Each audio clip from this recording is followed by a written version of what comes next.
Hello friends, welcome to Albert's academy.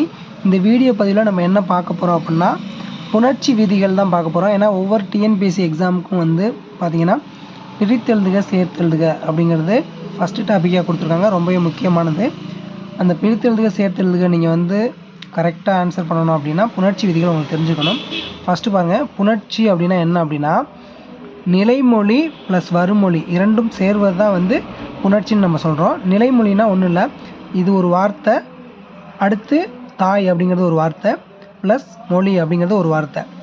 இது முதல்ல வர வார்த்தை நிலைமொழி அப்படின்னும், அடுத்து வரக்கூடிய வார்த்தை வருமொழி அப்படின்னு நம்ம எடுத்துக்கணும்.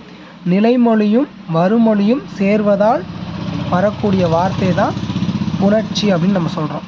ஓகேங்களா? நிலைமொழி ப்ளஸ் வருமொழி இது ரெண்டும் சேர்வது தான் புணர்ச்சின்னு சொல்கிறோம். இந்த புணர்ச்சியில் பார்த்திங்கன்னா இயல்பு புணர்ச்சின்னு ஒன்று இருக்குது. அதாவது எந்தவித மாற்றமும் இன்றி சேரும். நிலைமொழியும் வருமொழியும் எந்தவித மாற்றமும் இன்றி, இங்கே பாருங்கள், தாய் ப்ளஸ் மொழி, தாய்மொழி, இதில் எந்த மாற்றமும் இல்லை. இந்த தாய்மொழியில் புதிதாக எந்த எழுத்து சேரவோ அல்லது ஒரு எழுத்து நீக்கவோ எந்த ஒரு மாற்றமும் இல்லாமல் புணர்ந்திருக்கு. அதனால் இது இயல்பு புணர்ச்சி அப்படின்னு சொல்கிறோம். ஓகேங்களா? இதே விகார புணர்ச்சி அப்படின்னா இதில் ஏதாவது ஒரு மாற்றங்கள் நடக்கும். ஓகேங்களா?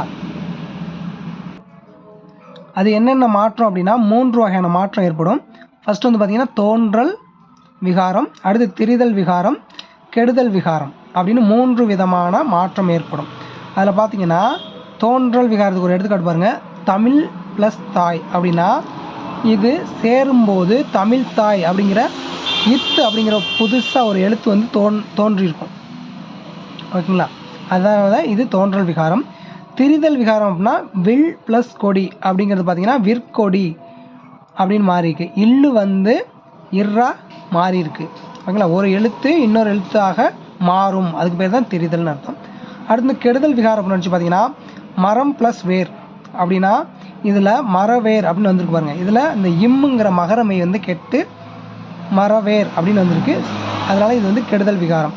இப்போ பார்த்திங்கன்னா நிலைமொழியும் வருமொழியும் சேர்வது புணர்ச்சி. அது இயல்பாக சேர்ந்துச்சுன்னா இயல்பு புணர்ச்சி. ஏதாவது மாற்றம் ஏற்பட்டுச்சு அப்படின்னா அது விகார புணர்ச்சி. இப்போ பார்த்திங்கன்னா அந்த விகார புணர்ச்சியில் தோன்றல், திரிதல், கெடுதல் அப்படிங்கிற 3 வகை இருக்குது. அது 3மே நம்ம பார்த்தோம். இந்த வீடியோவில் இயல்பு புணர்ச்சி, விகார புணர்ச்சி மட்டும் பார்த்தோம். அடுத்து உயிரீற்று புணர்ச்சி, மெய்யீற்று புணர்ச்சியில் நம்ம அடுத்த வீடியோவில் ஒவ்வொரு புணர்ச்சி விதியில் உங்களுக்கு போடுறேன். இந்த வீடியோவை இது வரைக்கும் வாட்ச் பண்ண உங்கள் அனைவருக்கும் நன்றி.